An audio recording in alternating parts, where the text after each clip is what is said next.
Hey, welcome to the Maxwell Leadership Podcast.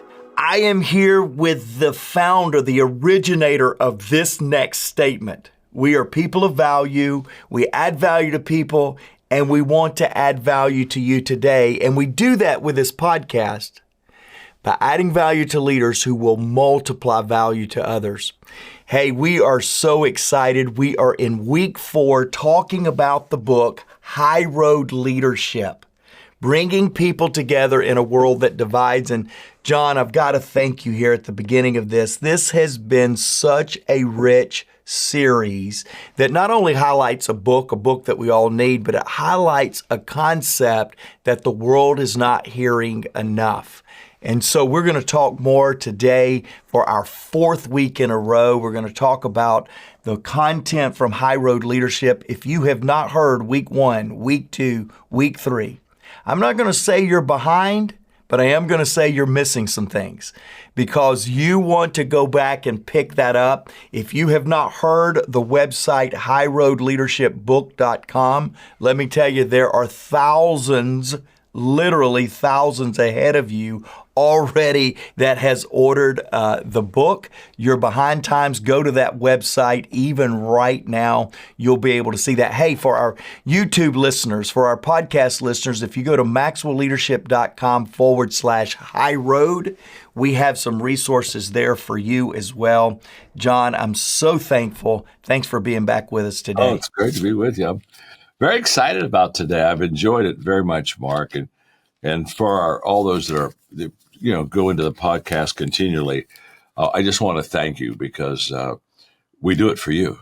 And the response as far as how many watch this podcast or listen to it is kind of overwhelming. But what that means, Mark, is that we're meeting a need. We're helping people. And that's why they come back to us on the podcast. So it's good that we're going to have another day to add value to people. That's what we do. Hey, so for all of you, again, you consistent listeners, you're going to know this. For all of you that's new, now I know you're going to go back and listen to week number 3. But how many like me on the podcast, maybe watching by YouTube or listening, how many of you counted the number of Eagle days and Hippo days last week? I sit there between John, this session and session last week. I found myself going, Mark, you're being a hippo today. You're in the mud. Get yourself up with an eagle perspective. And so, John, you've added tremendous resources with us, tremendous value with us, the last few weeks. I'd love to get into 2 more concepts, 2 more ideas that you present in this book today. The first one is one that, to be honest with you, podcast family, I have been learning for the last 2 to 3 years, and I'm getting ready to grab a pen and take some notes because, John, this idea of emotional capacity, and you talk about that in this book, emotional capacity is having the ability to respond to adversity, to failure, to criticism, and even taking pressure in positive ways. So how do we act out on this? How do we do this? Well, Mark, the quality of a high road leader is, and the chapter is entitled, that high road leaders develop emotional capacity. I think the key word is develop. In other words, this is a process. We don't start with a lot of emotional capacity. We have to develop it. It takes time. It takes a lot of intentionality, and that's what I want to do in the book. Of course, you're not supposed to have favorite chapters in a book, and there are 12 characteristics of a high road leader. But the emotional capacity chapter is truly one of my top, probably 3. And the reason for that is I think this is a real need for leaders. I think COVID showed that we're more fragile than we think we are, that people are. And I think before COVID, we thought we had some players that after COVID, we found out they were pretenders and that they just didn't carry the weight that we thought that they would carry the weight or the responsibility to really help the people during the difficult times. So in this chapter, I really try to get real practical, say, okay, how do you develop emotional capacity? Let me just say one other thing before I just dive into this to help all of our people on the podcast. When I talk about developing emotional capacity, When I was young, as a young leader, I had an idea or a thought that was not a good leadership thought. It was the best I could think. It was like youth. You have a lot of thoughts that some of them are good, some of them aren't. But when I started as a leader, I thought what would happen was that I would do hard things. I mean, because leadership's hard. I mean, it just is. It's not easy. And in fact, one of my early mentors said, John, there are no 2 good consecutive days in a leader's life. Great advice. A lot of truth to it. But I thought, I'll go in and I'll go knock all the hard stuff out. I'll just make hard decisions and I'll just go after it. And there'll be a time when I no longer have to deal with hard. It'll get less and it'll get easier. You know, it's kind of like, there'll be a time when I get on top of the mountain and now I got me a view and I can build me a home and I can, just enjoy the fruit of my labor. And I had this idea that if I did the hard stuff, some easy stuff was coming. And what I want everybody to understand is that's so untrue. There's no truth to that at all. There's no truth to that at all. That there's no such thing as I did the hard stuff, I did the hard stuff, I did the hard stuff, and now I don't do any hard stuff at all. It's just everything comes my way and it's so easy. That is a total fallacy. In fact, what I discovered is that you do the hard things well so you can do harder things later. You can't do harder if you haven't done hard. So the increase of difficulty and challenge, it always increases as a leader develops his or her capacity and they really grow. So what I'm going to do is I'm going to help a person. What do I have to do to develop this emotional capacity? Because one more thought. What I have discovered is many leaders fail not because they don't have leadership knowledge. They fail because they don't have emotional capacity to handle the pressure. In other words, they truly lead well and they know how to lead and they have good leadership skills, but they haven't developed that emotional capacity that lets them stay in the game when the game isn't any fun or is difficult. And so I'm going to give you some, get ready, podcast listeners. I'm just going to give you some quick thoughts. Obviously, when you get the book, this chapter is loaded with how to develop emotional capacity. But let me give you just a few, not all of them. And the first one I've already talked about, and I'm going to state it. If you want to develop emotional capacity, you just have to embrace this fact. Leadership is difficult. It's just difficult. There's nothing easy about it. I ask a lot of times because I do leadership, people come up to me and they tell me they want to be a leader. And whenever they tell me they want to be a leader, I always ask this question mark, why? Why do you want to be a leader? And sometimes, they'll say, oh my gosh, I like to lead. It's fun to be in charge. I'm the captain of my team, and I love leading. And if they're a little bit older, well, I want a good parking place, or I want a corner office, and they give you all this stuff, these frills and thrills of leadership.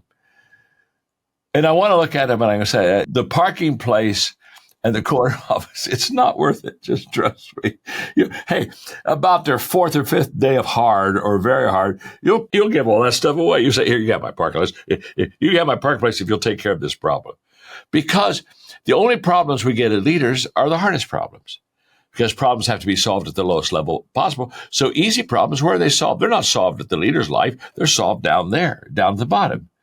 And the same thing with decisions. The only things that work their way up to a leader are the hard things.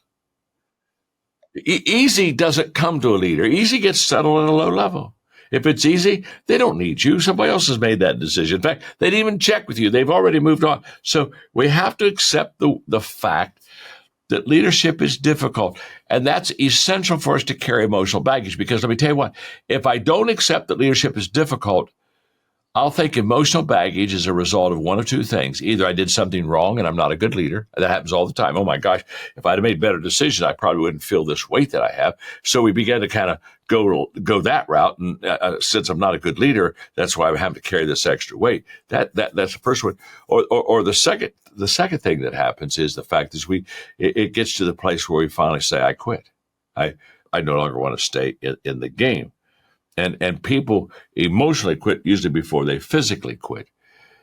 And in fact, most people, they've already quit. They just haven't made it official yet. Now, So everybody knows I'm well known for me putting my arm up in the air and saying, everything worthwhile is uphill. And because that's just so true. It's such a great statement, and it really works, and people understand it. This is the average person's life, uphill. But this is not a visual of the leader's life. The leader's life is like that. The hill's higher. In fact, it's not a hill, it's a mountain. Leaders don't have as easy of a path as followers have. And you say, well, why is that, John? It's very simple, because leaders have to take people with them. The moment you take people from where they are to where they have to go, your life slows down. You're no longer running your life like you could run your life, because a lot of great leaders, they can really run far if they just did it themselves. But what do you have to wait on people? You have to go back and pick people up that didn't make it, that you turned your back for a moment. They already went down 1,000 feet. You got to go down and get them and bring them back. So if you accept the fact that leadership is very difficult, then when you have to carry some luggage or stuff with you, you won't complain about it, because this was kind of like you signed up for this. You signed up for this. And so that's number one. Are you ready to elevate your leadership to new heights? Join the movement towards High Road Leadership with John C. Maxwell's latest book. In High Road Leadership, John explores the power of valuing all people, doing the right things for the right reasons, and placing others above personal agendas. Learn how to inspire positive change and bring people together in a world that divides. Order now and receive exclusive bonuses, including a keynote on High Road Leadership by John Maxwell himself and a sneak peek into 3 impactful chapters. Take the first step towards becoming a High Road leader. Visit highroadleadershipbook.com to order your copy today.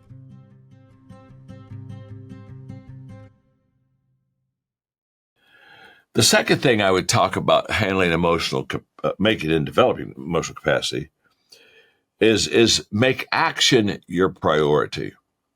Much of the emotional stuff we carry, we've never acted on. I know this for a fact. This is huge. This is going to help a lot of people. A lot of the stuff that we take with us, we don't need to have it. But because we haven't taken action on it, and because we have lived with it internally and had these self-talks and this internal battle with ourselves, we've made the problem bigger than the problem. In fact, what we've done is we've just said, instead of me carrying 2 bags, I like to have a couple more bags, because worry adds baggage and anxiety. And what I tell people all the time is, if you would just act upon what you fear, you would find that your fears aren't reliable. You would find that your fears, most of the time, don't even come to pass. I mean, don't cross the bridge before you come to it. And don't burn the bridge after you crossed it. It's a bridge. But when you get there, you'll have the ability to go from one side to another. But so many times we're trying to work out problems before we get to the problem. Some people they want to clear the way. It's kind of like, when I drive, of course, me, I drive fast, dear Lord. And if there is like an SUV in front of me, I'm around it. I want to see the road. I want to see the road. I don't want trucks in front of me. I don't want SUVs in front of me.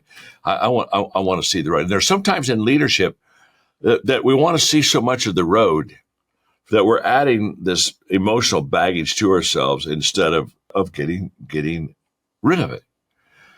Much of the emotional baggage we have, that we carry, is not reality at all. It's in our imagination.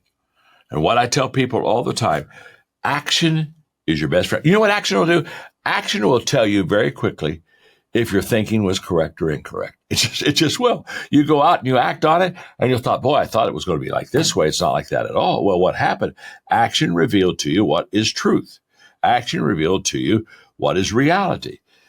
Without action, we just get buried with stuff until we can't. We're immobilized, and we're not immobilized because the load that we have to carry. We're immobilized because of the load we think we have to carry. And that's a big difference. The third thing I would say to our podcast people is, and this one's going to be, this is so real to me. I hope I can teach it well. Mark, anytime, because you know me well, anytime you can jump in and many times when you finish what I say, it's better than what I would have said it, or when you finish a question that I started answering, it's better. So feel free to jump in. This one is very close to my heart because it really works well for me, but I do have a difficult time teaching it. It's not because it can't be taught. It's just because it's so much of who I am that sometimes if it's intuitively already who you are and it's so natural to how you think, it's hard to teach it. It's like the law of intuition, the law of timing. It's hard to teach. It's so subjective. But let me give it to you.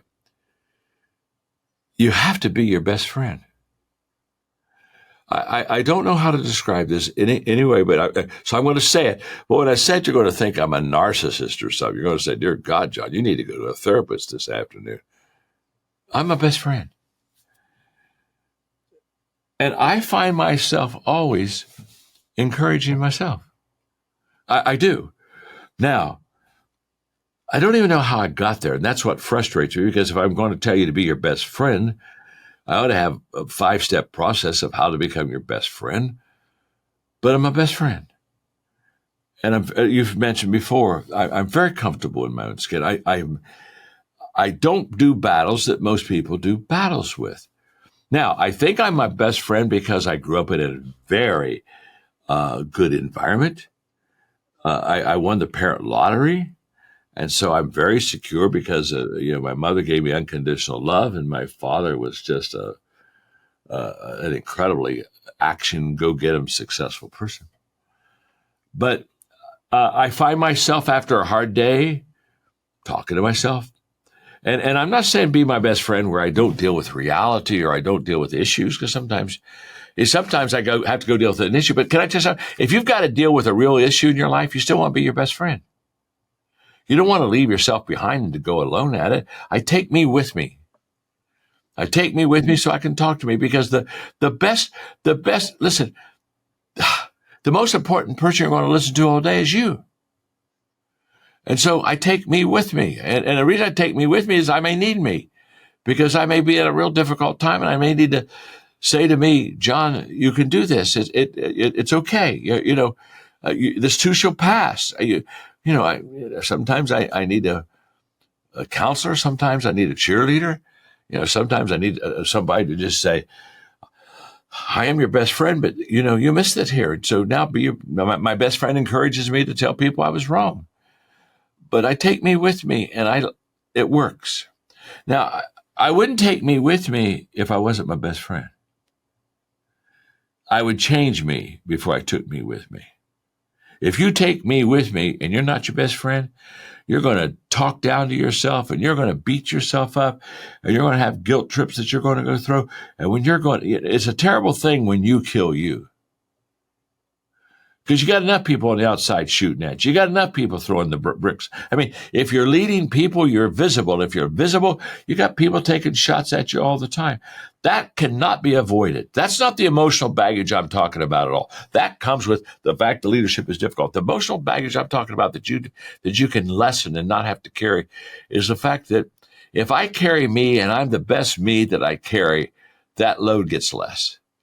But if I carry me and I'm the worst me I can carry, and I'm a critic of myself, and I when I was in college, a book that was incredible, I had it in a psych class. I can still remember the title of the book, and I can still remember the author. The title of the book, this book would be totally out of print. I mean, we're talking, what are we talking about? We're talking almost 60 years ago. The book was called Your Inner Child of the Past, and it was written by a guy named Dr. Misseldine. And the inner child of the past basically says what you had in your childhood comes back to play in your adulthood. And the quicker you realize this and you deal with this, the quicker you'll better yourself and heal yourself. I think that is very true. I think we act out as adults what we went through as children. And so to be your best friend, if you had, I don't mean to sound kind, if you had parents that were critical, demanding, controlling, it's hard to be your best friend. I remember somebody who was very precious to me but her self-image was very low. She didn't have self-worth. She had controlling parents. She grew up in a legalistic background. And I remember sitting down with her, just the two of us, and I would get right in front of her and I would look at her and I would call her by name and I would talk about all the good things I saw in her and all the things that made her precious and special and beautiful. And I kid you not, she'd just weep. She'd just cry. She was washing away all that stuff that she had as a child. Now, I'm not a psychologist, psychiatrist. I'm not a therapist. I just am a friend and do my best. But I'm sure not. I mean, somebody else could have helped her a lot more than I could have helped her. But I literally watched her sit there and just the stuff come out of her that was within her. And I just say to you, be your best friend. And when you fail, admit the failure, but be your best friend. I mean, okay, you failed, but is this the end? No. To use a biblical principle, David, this great king of Israel, it said that David had a lot of enemies, and he was a warrior king, and he did battle all the time, and he had a lot of stuff on his plate. And the Bible says that David encouraged himself in the Lord. I'm David. I can encourage myself in the Lord. And by the way, because I can encourage me, guess what I can do for you? I can do the same thing. But I can't do that well for you if I've not dealt with that. So I don't know if I'm teaching it well, Mark. I'm just talking. But be your best friend. If you could just be your best friend. I don't know. When I get done with this, I think, oh, crap, I don't think I helped anybody. No, let me tell you how you helped me. Because, John, many leaders, in fact, you would be able to say, we could have the rest of our session be a counseling session with how you've had to help me. Most leaders wear a badge of honor when they say, I'm my own worst critic. And what you've done, while you said, quote unquote, you don't know if you're teaching us, you are teaching a way that most leaders are not familiar with. Your most unique characteristic is being comfortable in your own skin. The reason you can be uncomfortable in your own skin is because you're your best friend. And that, when you said that while you were studying and writing for this book on high road leadership, it was the first time I heard you say it. You will remember you came off stage and said, I don't think I've ever said that before.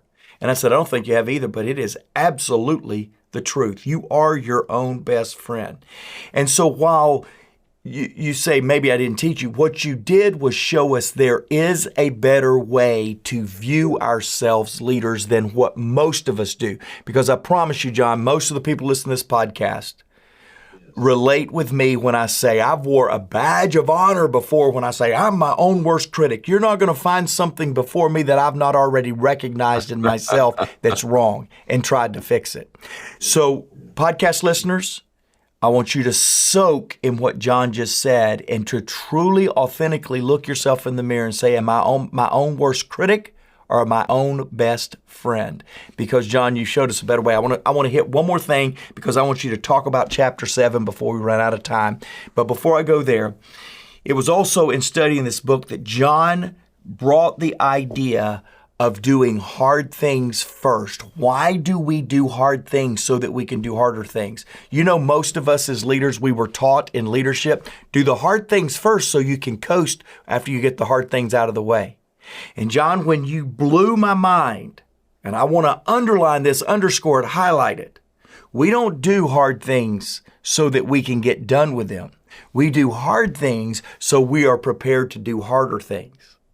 And then the other thing, John, that you said is you said, we used to do hard things fast so we could relax.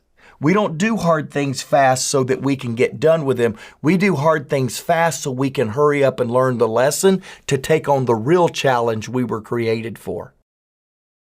Because this was epiphany for me, because most of my life I've spent my time trying to pay the price so I could enjoy the reward. That's not true. We pay the price so we can take on a greater assignment. And I just love this teaching, John. Well, and what it does, Mark, is it honestly makes people a greater leader.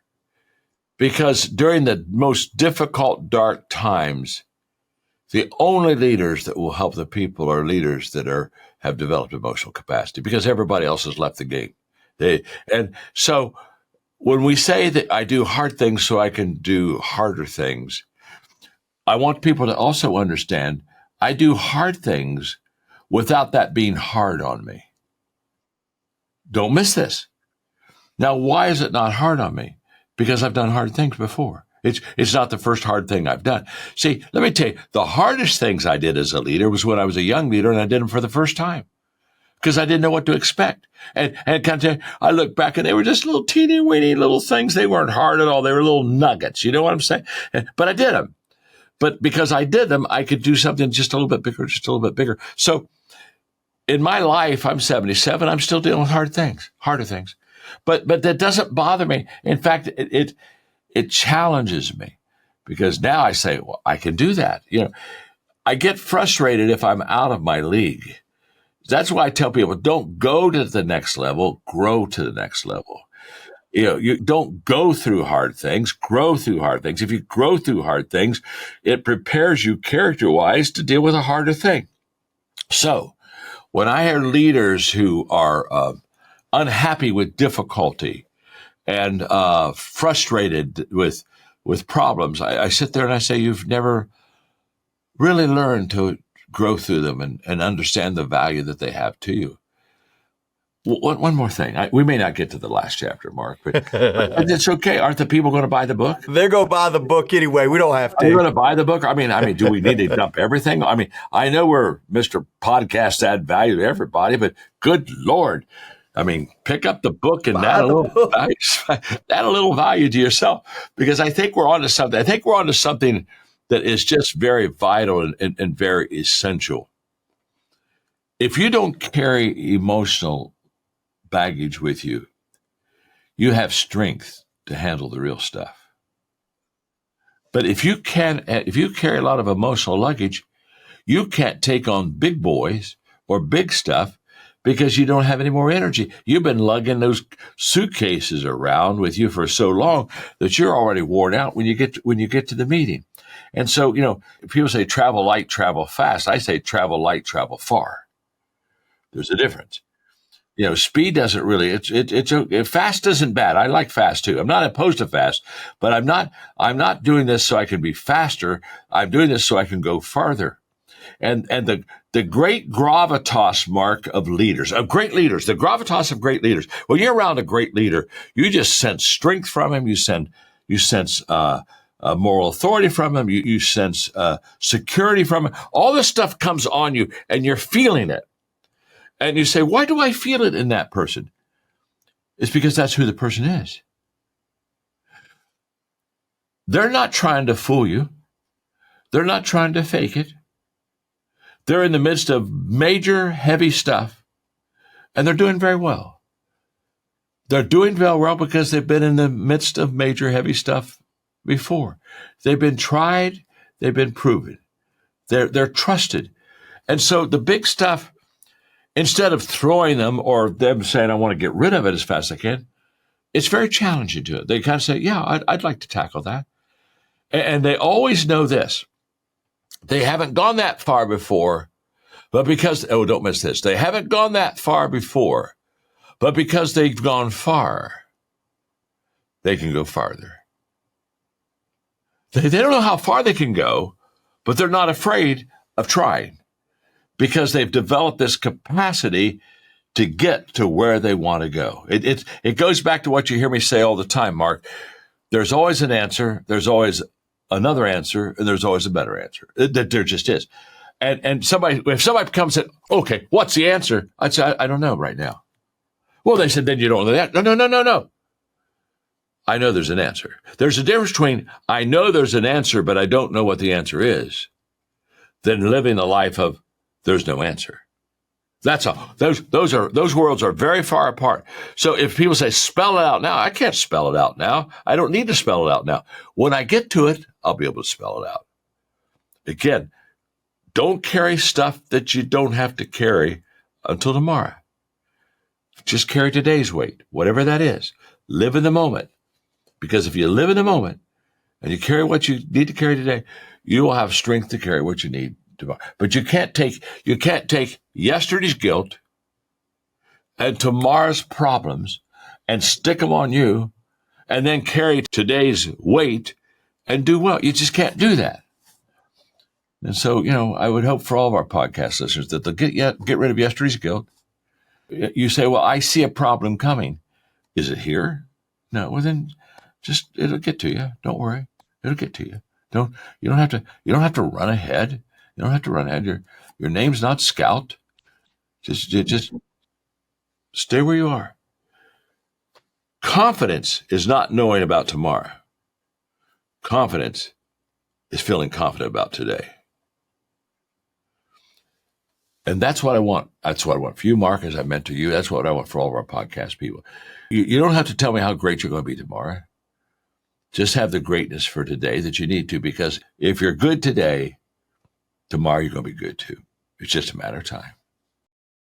John, I'm going to let you wrap us up in just a moment. I've got a little bit of logistics and tell people how to get the book.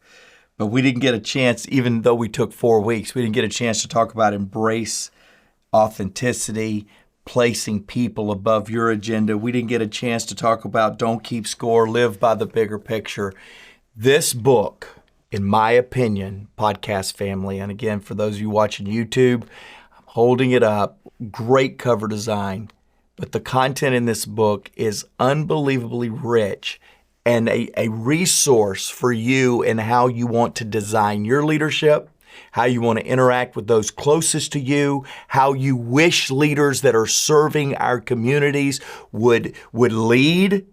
And ultimately, I'm telling you, it is a culture-oriented book. Yes, those of you that have teams, those of you that lead people, yes, I promise you'll do your team a favor, you'll do your leadership a favor, and you'll do the desired outcomes of your organization a favor if you will begin a study with your team.